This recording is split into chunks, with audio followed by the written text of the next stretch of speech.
All right, I think we're live. Hello, hello. Welcome. As people are just starting to come in, feel free to say hey in the chat.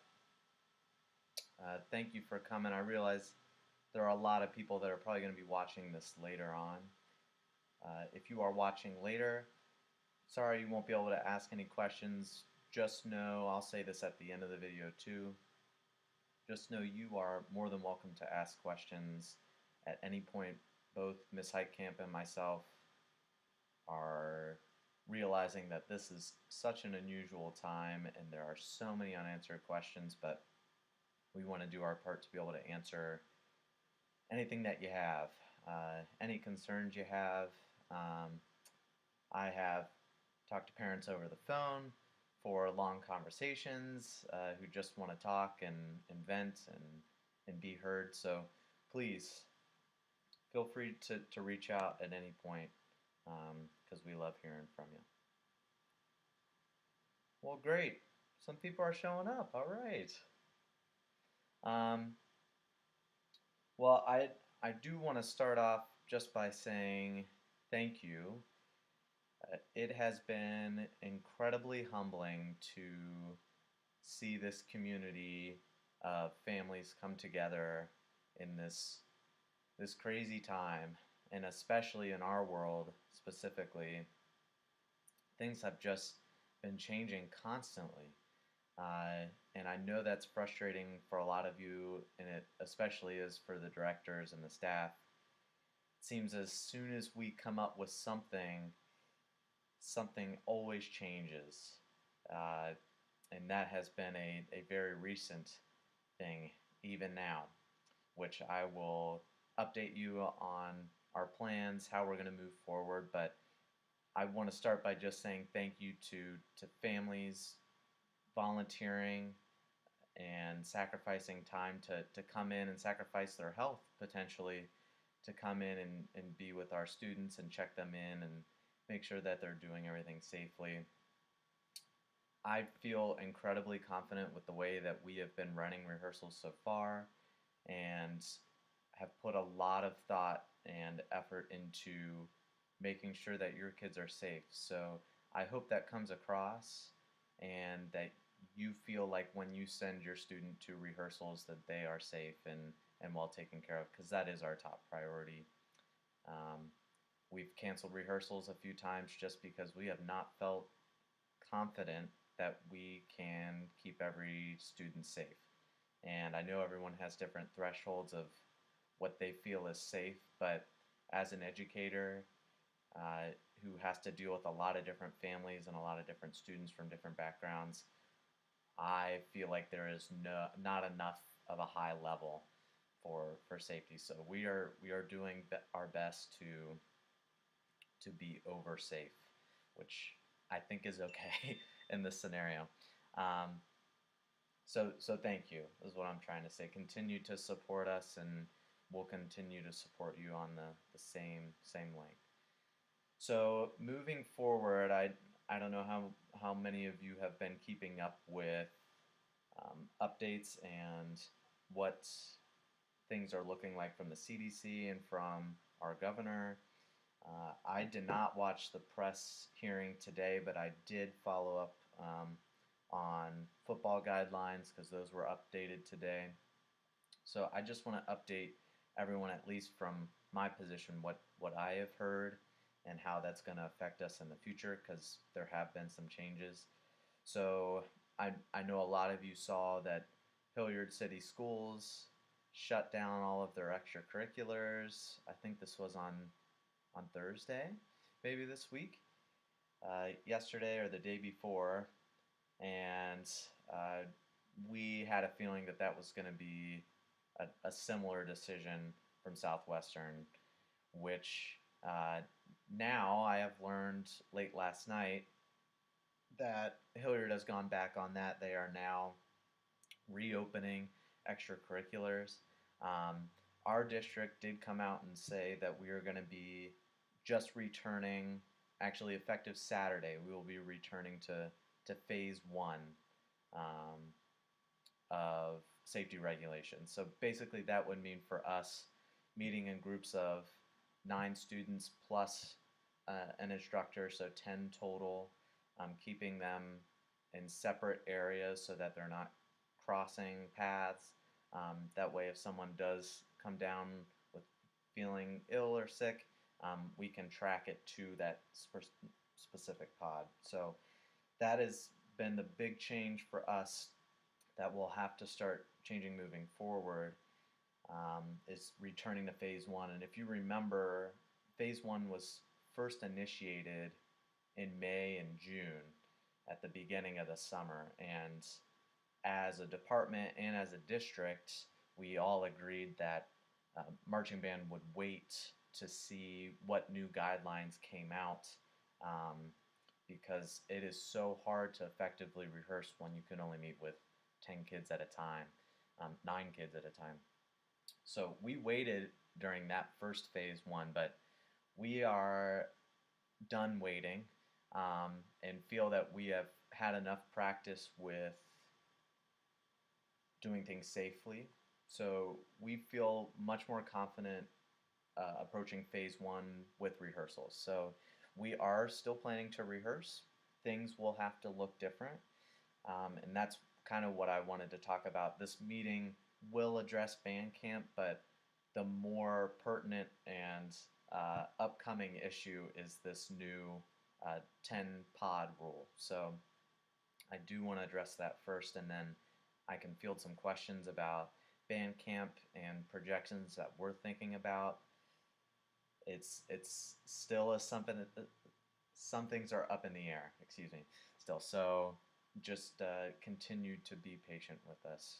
I know you are with every sense of the world right now. You kind of have to be patient. So I'm going to share my screen, and I just want to talk about what next week looks like with us doing this change. So give me just 1 second. I'll flip this around. Hopefully you can see my screen now. So our staff met as well. We started discussing as soon as that was announced that we're going to be having to go into pods. And I have to give our staff a lot of credit. They are so fantastic on giving decisions. I am not the best like hard decision maker. I really like to know people's opinions, and our staff is so good and so experienced with how we can meet and effective ways to do it. So this is what we've decided on for next week, and it sounds like such a small feat to have scheduled an entire week, but to me that is like we climbed a mini mountain to determine this. So I think this is going to work really well and keep everyone safe. So I just want to explain, and I will send this out as well on Sunday so that we can plan accordingly. But Monday and Wednesday are going to look the same, and Tuesday and Thursday are going to look the same. Now, because we can only meet with those limited amount of students and instructors at a time, we're just going to break up the students in sections into smaller subgroups, and they'll be meeting just for shorter periods of time. But I do have to say, just the fact that we are meeting, I think, is a win. And I'm going to continue to think that way for as long as the summer continues and we get to meet. So I know we cut down on hours for your individual student, but as a whole, we are still getting to meet. So you can look at this yourself, but Monday we did start a little bit earlier because we needed some extra time to work through the amount of students we were going to have safely. So color guard, one group, Lauren and Sarah, have split up 5 to 7, and the names are printed there. We'll send that out. And then the second group meets 7 to 9. So they'll have 2 hours each, and they'll be safely split between staff members there and meet those qualifications. Same for woodwinds. Since Miss Heitkamp and I are the only 2 staff members working with the winds, we have kind of a pretty high demand to split these kids up because the sections are larger. So flutes 5 to 6:15, clarinet 6:15 to 7:30, and saxophones 7:30 to 8:45. So everyone's getting an hour 15 minutes of rehearsal with us that way. So that's how we'll do it for Monday and Wednesday. Those look exactly the same. Nothing changes there. And then on Tuesday, um, brass has a little less student population, so we can break that up a little bit differently. But Tuesdays will go 6 to 9. So our normal schedule that we had on the calendar when I first sent it out. So this has not changed, which blows my mind that we have been able to keep this, which is great. Um, so Tuesday percussion, you will be able to meet the entire time 6 to 9, but you'll just be working with different staff members in different rooms or different areas, which is awesome. We are blessed to have a bunch of staff members that can break up the percussion ensemble. So for the brass, again, Miss Heitkamp and I will split up, divide and conquer here, but 6 to 7:30 is trumpet players and mellows, and then 7:30 to 9 trombone, baritone, and Souzas. Okay, so that's our plan for next week, and that's just an alternating schedule. So Monday and Wednesday is color guard and woodwinds. Tuesday and Thursday, brass and percussion. Hopefully that's pretty clear. Um, Again, if you do have questions about any of that stuff, feel free to shoot me an email. I hope that the weekly reviews that I've been sending out on Monday just gives you an outline of what the week is going to look like. I was going to start that even before the pandemic hit, just so we could stay organized. But I hope even now it's kind of helpful to look at. So um, let's jump into the Bandcamp stuff. And I have always felt this way as a teacher that I had experienced being a student so often seeing teachers who would sugarcoat things or um, not tell us the full details. And it's very easy to read a teacher when they're not really telling the full truth. I'm sure your students will attest to that. So uh, I have always believed in just being very upfront and honest. So I am going to be that way with Bandcamp. Bandcamp, we had scheduled and worked out all the details. Meals were planned, we had activities ready to go, and then Thursday, this new thing hit, and our walls just kind of crumbled. And all of our focus went on next week. So we spent the rest of that day trying to get just the next week ready to go. Grove City actually canceled Monday and Tuesday because they just wanted to have enough time to work on that.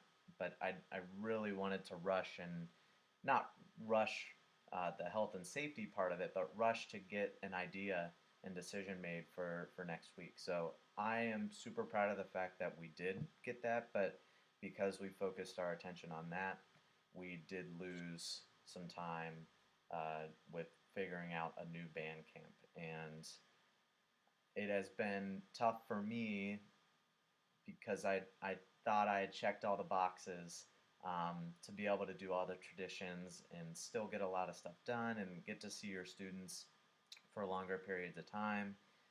So it felt a little bit more like a band camp. But now that we have the pods, everything is kind of thrown out the window. So I just want to show you what camp was going to look like because we may still use that as a framework. So I had this made up. Hopefully you can see that. Let me double check. Okay, you can't see it. So this is what Bandcamp was going to look like. We were going to have Monday, Wednesday, and Fridays were going to be 9 to 4 with everyone. And when I say everyone, we weren't going to all meet at once, but we were going to be all around at the same time. So that was really exciting, and I was really looking forward to doing that. And now that's not really a feasible option with what we have. But we were going to go 9 to 4 and split it into separate blocks. We were going to provide lunch. We got that cleared to have grab and go lunches, which basically just means the food has to be packaged in one bag where kids can't sort through things and like hand pick items. It's just already there for them.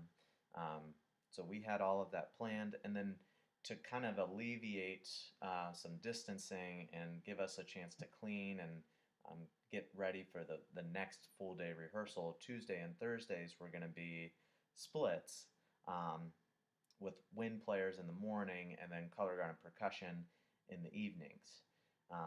Because originally our thought was band camp, you probably had blocked off in your head 9 to 9, 9 a.m. to 9 p.m. So we had some wiggle room in there to be able to decide when students could meet.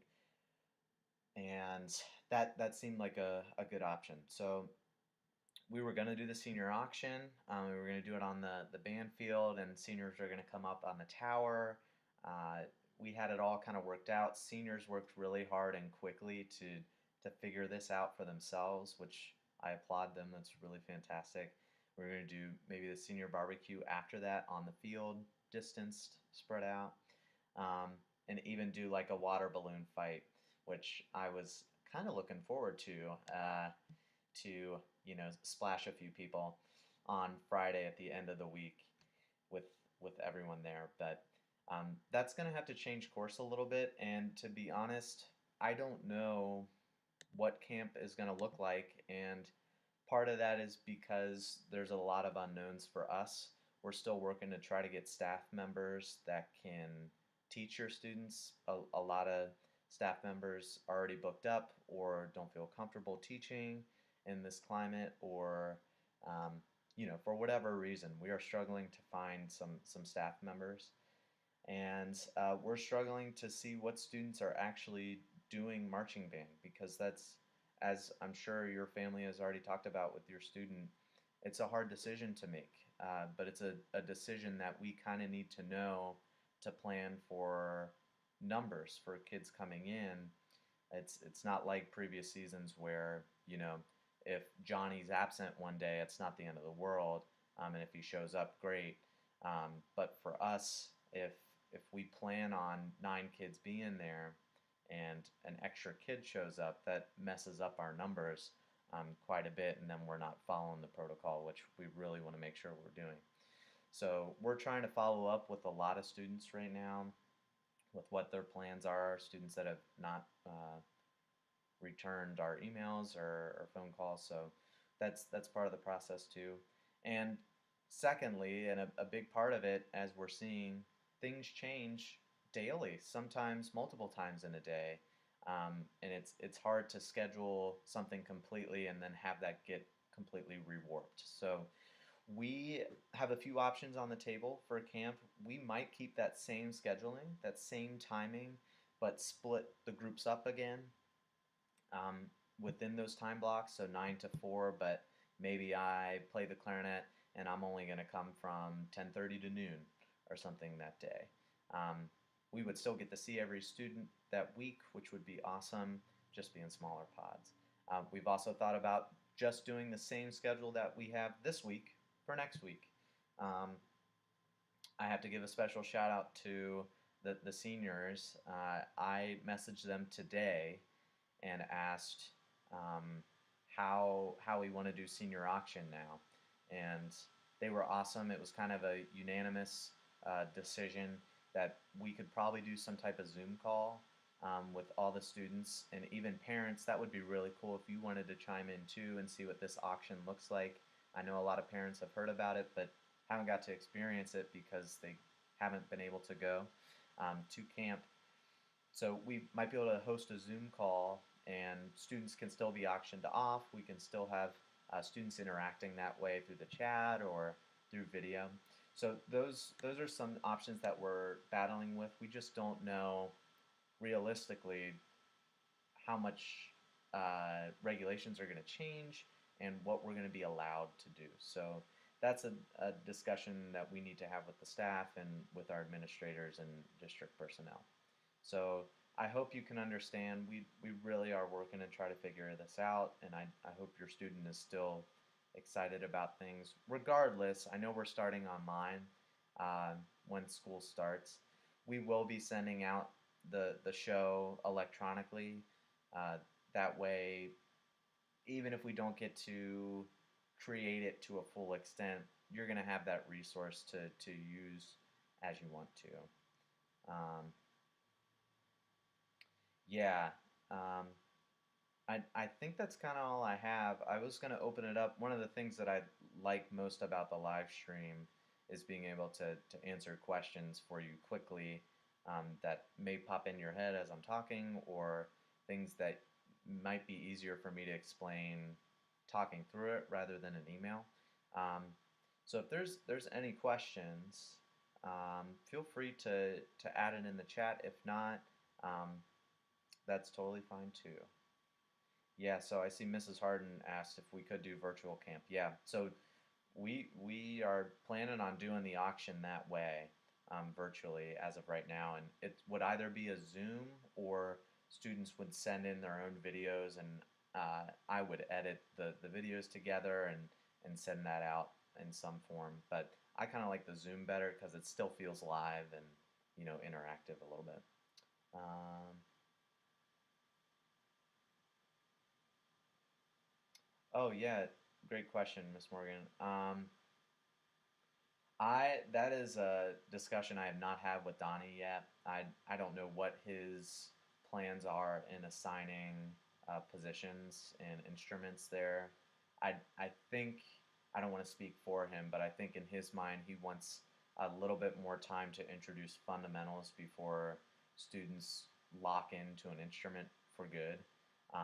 That's kind of been our staff consensus when all of this started happening is let's really focus on um, the main fundamental and core qualities that every musician should have, regardless of if we produce a show or not. That way, you know, they're still growing as a student and a person, um, no matter what we're using to teach them. So I'm sorry, I don't have an answer.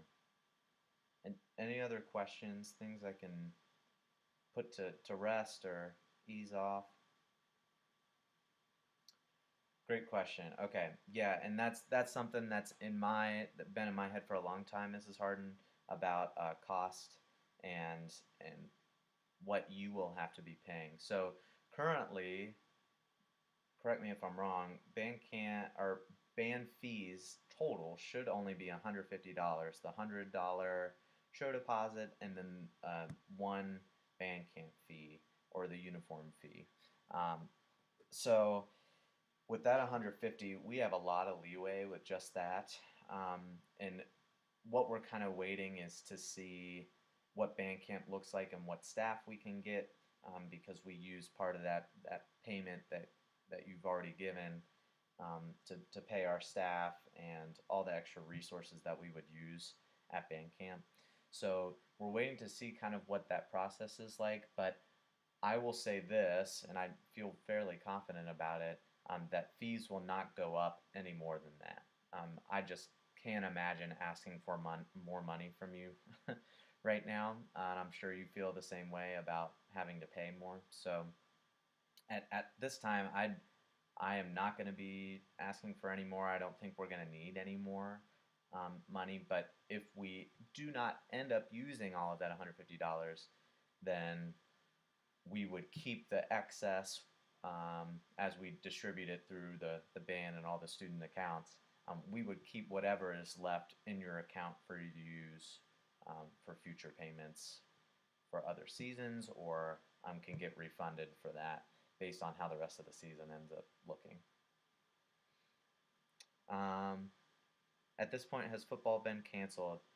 No, and part of me just wants OHSAA to come out and say, it's not safe for the kids. What we're doing is, putting their health and safety at risk. So we're just going to decide to cancel. But word on the street is OHSAA is in a lot of financial trouble, and if they don't have a season, they won't be able to host events anymore. So I think that's their big push is making sure that they have financial stability. So they did just come out with a statement today, and if I didn't mention this, I'll say it now. They did come out with a statement that said we will be starting practices again next week, And if the season does get canceled, they have plans to work on a tournament scenario that is different from the regular season.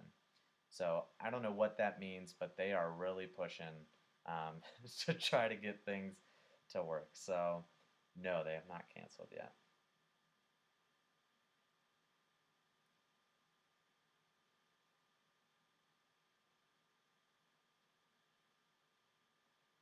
Okay, so Mrs. Harden, for you specifically, and you're not the only one in this case, so I can kind of talk about it.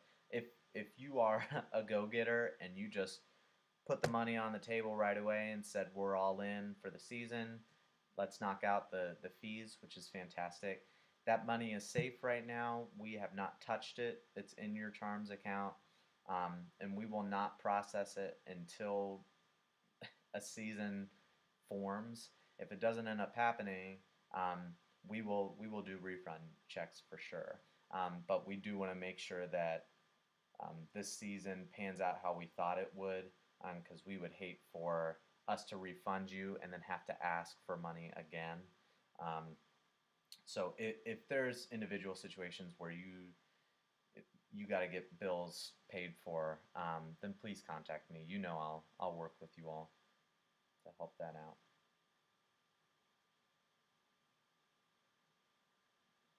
Um, well, thank you. I hope that you feel confident in the program and in us and how we're kind of running things. We would never try to put your student in any type of harm, but COVID-19 is a scary beast, and it's hard to predict and know. But your students have been doing a fantastic job in rehearsals of being respectful and staying distanced and doing what's asked of them. And I think that is a true testament to Westland and the community and how great you all are. So we will continue to fight to have rehearsals and make this season something special. And um, you, we'll just have to kind of take a step at a time. So we have next week figured out. We will send that out on Sunday just to reiterate it. But band camp is still kind of up in the air right now. We'll go to the drawing board next week and see what we can figure out. Well, awesome. If there's no more questions, thanks for tuning in. I'm sorry this kind of went longer than I expected, but hopefully you got some value out of it. Um, Enjoy your weekend and get the stress away and relax. And we'll come back and see you next week, healthy and masked up. All right. Take care, everyone.